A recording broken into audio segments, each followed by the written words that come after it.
함께 사도신경 하심으로 2023년도 3월 22일 수요일 온라인 아침 기도회 하나님께 올려드리겠습니다. 전능하사 천지를 만드신 하나님 아버지를 내가 믿사오며 그 외아들 우리 주 예수 그리스도를 믿사오니 이는 성령으로 잉태하사 동정녀 마리아에게 나시고 본디오 빌라도에게 고난을 받으사 십자가에 못 박혀 죽으시고 장사한 지 사흘 만에 죽은 자 가운데서 다시 살아나시며 하늘에 오르사 전능하신 하나님 우편에 앉아 계시다가 저리로서 산자와 죽은 자를 심판하러 오시리라. 성령을 믿사오며 거룩한 공예와 성도가 서로 교통하는 것과 죄를 사하여 주시는 것과 몸이 다시 사는 것과 영원히 사는 것을 믿사옵나이다. 아멘. 찬송가 94장 찬송하시겠습니다.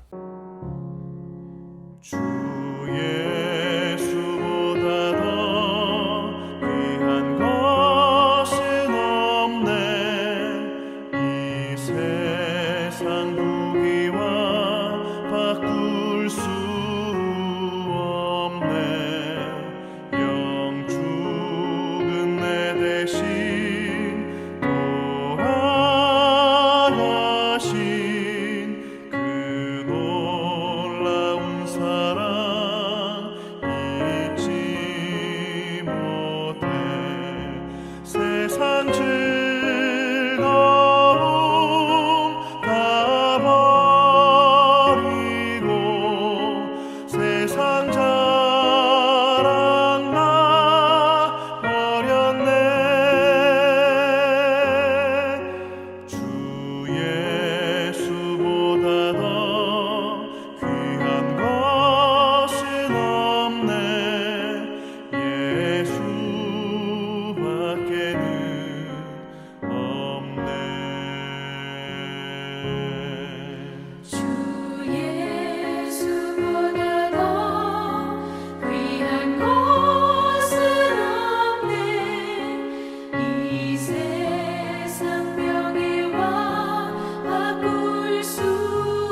하나님 아버지 감사합니다. 오늘도 또 새로운 하루를 허락하시고 오늘도 말씀을 통해서 저희들에게 하늘의 은혜로 충만하게 채우셔서 승리의 길로만 인도하시려고 하나님이 아침부터 주님께서 저희들을 불러주심을 감사합니다. 주님 부르심에 순종함으로 나왔사오니 오늘도 말씀을 통해서 주님께서 은혜를 부어주실 때 마음의 문을 활짝 열고 말씀을 받길 원합니다. 마음의 문을 활짝 열고 말씀을 받을 때에 말씀을 통해서 은혜로 저희 심령을 충만하게 채워주셔서 하나님 오늘도 결코 흔들리지 아니하고 좌로나 우로나 치우치지 아니하고 주님께서 말씀을 통해서 이끄신 대로만 순종하며 나감으로 말미암아 승리의 풍성한 축복을 누리며 하나님께 영광 돌리는 복된 하루가 되게 하여 주옵소서. 감사드리오며 우리 주 예수 그리스도 이름으로 기도드리옵나이다. 아멘. 자, 이 시간에 하나님이 주시는 말씀은 마태복음 13장 44절부터 50절까지 말씀 보겠습니다. 자, 화면을 보시면서 마태복음 13장 44절부터 함께 합독하시겠습니다. 천국은 마치 밭에 감추인 보화와 같으니 사람이 이를 발견한 후 숨겨두고 기뻐하며 돌아가서 자기의 소유를 다 팔아 그 밭을 사느니라. 또 천국은 마치 좋은 진주를 구하는 장사와 같으니 극히 값진 진주 하나를 발견하며 가서 자기의 소유를 다 팔아 그 진주를 사느니라.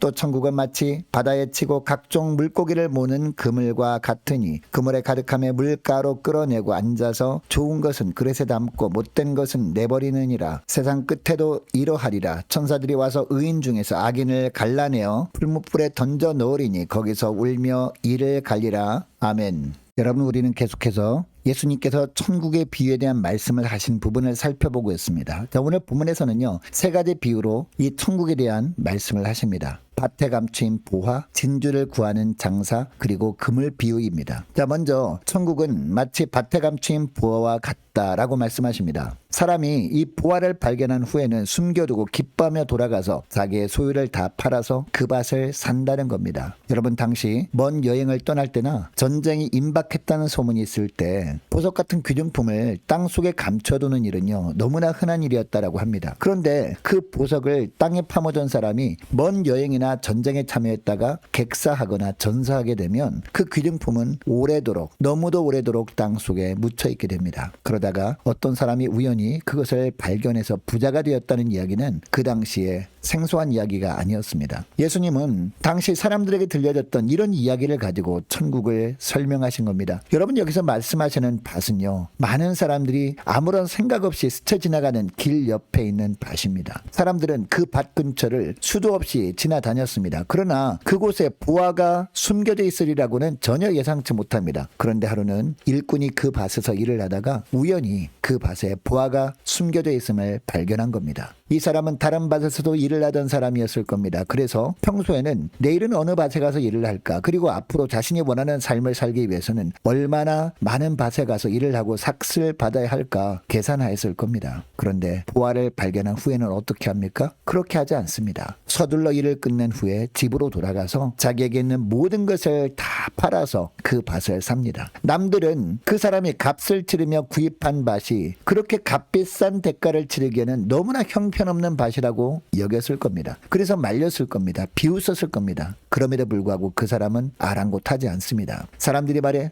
너무 아깝다고 생각하며 동요하지 않습니다. 내 모든 것과 바꾸어도 결코 아깝지 않다고 생각합니다. 왜냐하면 그는 그 밭을 보고 대가를 치른 것이 아니라 그 밭에 있는 보화를 보고 대가를 치른 것이기 때문이죠. 그래서 오히려 기뻐하며 모든 것을 다 팔아 그 밭을 산 겁니다. 여러분, 주님의 제자들이 주님을 따를 때 너무나 값비싼 대가를 치렀습니다. 생활의 터전을 버리고 주님을 따랐습니다. 가족도 외면하고 주님을 따랐습니다. 가족들과 사람들은 그때 결코 그들을 이해할 수 없었을 겁니다. 그러나 제자들이 이런 엄청난 대가를 치르면서 주님을 따른 이유가 있었습니다. 그 이유가 뭘까요? 예수님의 말씀 속에서 이 땅의 것들보다도 비교할 수 없는 보화인 하나님 나라를 보았기 때문이죠. 그래서 아무리 값비싼 희생도 그것을 희생으로 여기지 않고 주님을 따름으로 하나님 나라의 일원이 되었던 겁니다. 여러분, 이 땅에 사는 동안 진짜 지혜가 뭡니까? 가장 가치 있는 것을 위해서 덜 가치 있는 것을 포기하는 것.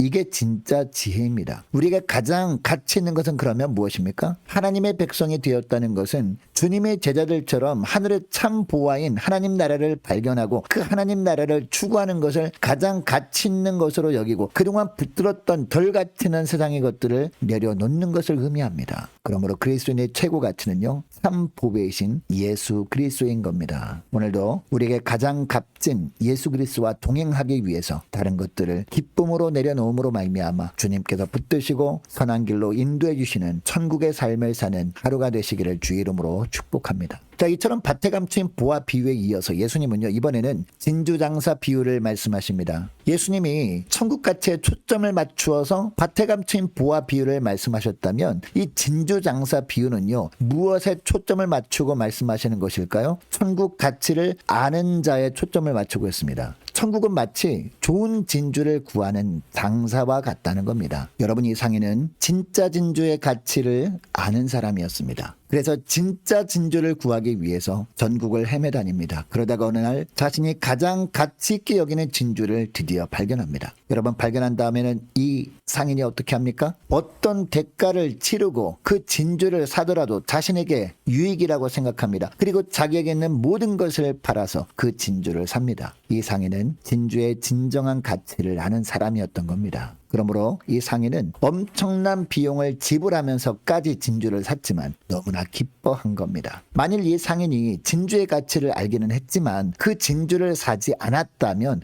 오히려 그는 어리석은 사람이 되었을 겁니다. 사랑하는 여러분, 여러분은 어떤 사람입니까? 천국, 즉 예수님이 다스리는 삶이 가장 가치 있는 삶이라는 것을 알고 있습니까? 이것을 알면서도 그런 삶을 위해서 그동안 누리던 것들을 희생하는 것을 아까워하고 있다면 우리는 어리석은 사람일 겁니다. 아니면 진정한 천국의 가치를 아직 모르는 사람일 겁니다. 진짜 그리스도인이라고 생각한다면 그 천국의 삶을 누리기 위해서 기쁨으로 대가를 지불할 수 있는 저와 여러분 되시기를 주의 이름으로 축복합니다. 자, 마지막으로 주님은요, 그물 비유를 말씀하시거든요. 천국은 마치 바다에 치고 각종 물고기를 잡는 그물 같다는 겁니다. 여러분, 고기들이 그물에 가득하게 될 때 어부는 어떻게 합니까? 그 그물을 일단 물가로 끌어냅니다. 그리고 앉아서 쓸만한 고기와 못된 고기를 구분합니다. 이 말씀을 하는 겁니다. 좋은 고기는 그릇에 담고 쓰지 못할 고기들은 바다에 버립니다. 여러분, 주님은 이때를 세상 끝이라고 분명히 말씀하십니다. 세상 끝날에 천사들이 와서 의인 중에서 악인을 갈라낸다는 겁니다. 마지막 심판날에 의인과 악인이 밝히 드러나고 하나님의 구별하실 것임을 말씀하고 있는 겁니다. 이 그물 비유를 통해서. 여러분, 이렇게 말씀하시는 이유가 있습니다. 당시 제자들은 예수님이 메시아로 오셨으니까 당장 예수님을 받아들이지 않는 악인들을 심판하시고 예수님을 따르는 자들과 이루는 새로운 세상을 만들길 원했기 때문입니다. 여러분, 이 비유를 보면 각종 물고기들이 그물 안에 다 들어있는 것 같습니다. 그런데 그물 안에 들어있다고 다 주인이 보기에 좋은 물고기들이 아니었습니다. 어떤 물고기는 주인의 마음에 합당해서 그릇에 담깁니다. 반면에 어떤 물고기들은요, 주인이 그물 밖으로 버려버립니다. 여러분, 여기서 중요한 것은요, 선택받고 버림당하는 기준은 주인의 마음이라는 겁니다.